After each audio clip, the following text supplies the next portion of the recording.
प्रयास किया वो बागेश्वर धाम के पागलों का कर पाया। तो कल के सत्र में 2 सत्र में दरबार लगा, आज के सत्र में 1 सत्र में दरबार लगाते हैं। प्रतिदिन 12-1 बजे के बाद जब भी हम बागेश्वर धाम पर रहेंगे यहाँ दिव्य दरबार लगेगा। और ये बात हम पूरी इसलिए बता रहे, कबहू तो दीन दयाल के भनक पड़ेगी कान। देखो तुम आए हो, आप आए नहीं, बालाजी के बुलाए आए। और हमारा मानना है आप आए ही इसीलिए कि अब तुम्हें कहीं भटकना ना पड़े। आप आए ही इसीलिए कि तुम बालाजी के हो जाओ। आप आए ही इसीलिए कि तुम्हारी जिंदगी में 4 चांद लग जाए। आप आए ही इसीलिए कि अब भारत में क्रांति होनी चाहिए, तांत्रिक हो जा दुनिया, इनके चक्करों में ना पड़कर सदा सदा के लिए तुम हनुमान जी के चक्कर में पड़ जाओ, डूब जाओ इनकी साधना में, डूब जाओ इनके चरणों में, लगाओ पुकार, चीत्कारो परमात्मा के लिए, पुकारो उसे। हम इतना कह सकते हैं, अभी हमने कहा भगवान के घर देर है अंधेर में, तुम्हें आज जरूर दिखाई देता है। तो धीरेन्द्र कृष्ण महाराज वहां पर बैठे बैठे प्रवचन दे रहे हैं, पर याद रखना यहां प्रवचन देने के लिए हमने भी कितनी रातें नहीं गुजारी होगी इसकी तुम्हें खबर नहीं होगी। जिस जमीन पर बैठकर तुम जय जयकार लगा रहे हो, मेरे पागलों, हम मानते हैं हमारे पास साधन नहीं है, पानी की व्यवस्था नहीं, बैठाने के लिए आपके लिए नहीं है, भोजन भी टूटा फूटा जैसा है वैसा है, हम मानते हैं। लेकिन मेरे पागलों, हम इतना गर्व के साथ कहते हैं मैं अपने गुरु का चेला हूं, मेरे पास साधना है,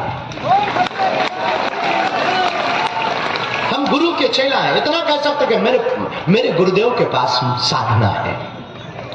अब वो साधना ऐसी है, इतना कह सकते कि दुनिया की धर्म गुरुओं में जितने भी है सनातन के छोड़कर किसी भी मजहब का धर्म गुरु बागेश्वर धाम की शक्तियों का और बालाजी का सामना कौन करेगा? इतना भी तो बताओ, कौन सामना करेगा? बाल समय रवि भक्ष लियो तब तीनों लोक भयो अंधेरा। जब जो बचपन में सूर्य को निगल जाए वो शत्रुओं को नहीं निगलेगा। मेरे पागलों, तुम जिस भूमि पर, धरती पर, जिस पृथ्वी पर बैठे हो, साधारण भूमि नहीं है, तपोभूमि है। यहां मेरा सिद्ध पुरुष दादा गुरु गली गली घूमा है, और वो आज भी है। बहुत से लोग हमको मिलते, वो कहते रात को हमें कोई दादाजी, कोई बहुत बड़े बाबा मिले थे। अभी एक यज्ञ की चर्चा, बागेश्वर धाम पर यज्ञ हो रही थी और एक ऐसी दिक्कत हो गई, लाइट की जगह पे फॉल्ट हो गया। एक आदमी वहीं पर खड़ा था, बागेश्वर धाम पर ही एक आदमी खड़ा था और उसके हाथ में करंट लग गया। कोई था नहीं, अंधेरे की बात, भयंकर लाइट जनरेटर के पास। और जब वो हमें मिला, भगवान की कृपा से साफ कुशल बच गया। 15 दिन बाद जब हमें मिला, हमने उससे पूछा कि कैसी है तबीयत? बोले गुरुजी, वो तो एक महात्मा जी हाथ में कमंडल लेकर जा रहे थे, उन्होंने हमारा हाथ पकड़ के खींच लिया। हमने उससे पूछा कि तुम्हें करंट लगा था? बोले हाँ। हमने कहा लगा तुम्हें उन्होंने पकड़ा तो उन्हें करंट क्यों नहीं लगा? तुम्हें करंट लगा था और तुम्हें किसी ने पकड़ा तो वो महात्मा को करंट क्यों नहीं लगा? तब हमें खबर लगी कोई और नहीं था, मेरा मालिक था, गुरु है। यहां तो गली गली सन्यासी बाबा घूमते हैं, हमें तुम्हें दिखाई नहीं देते, उसे तुम और हम दिखाई देते। अंधा आदमी बागेश्वर धाम आता है, उसके मालिक ने कहा कि तुम अंधे हो, भीड़ में तुम जाकर करोगे क्या? यही रहो गाड़ी में, पार्किंग में। उसने कहा नहीं, मैं तो मंदिर जाऊंगा।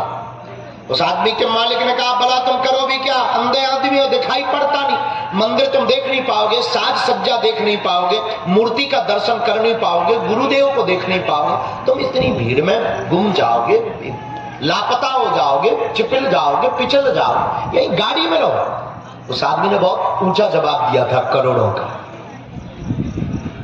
और ये कथा यहीं पर कीर्तन हो रही थी, लवकुश नगर वाले एक मास्टर साहब है कीर्तन का, उन्होंने सुनाई थी।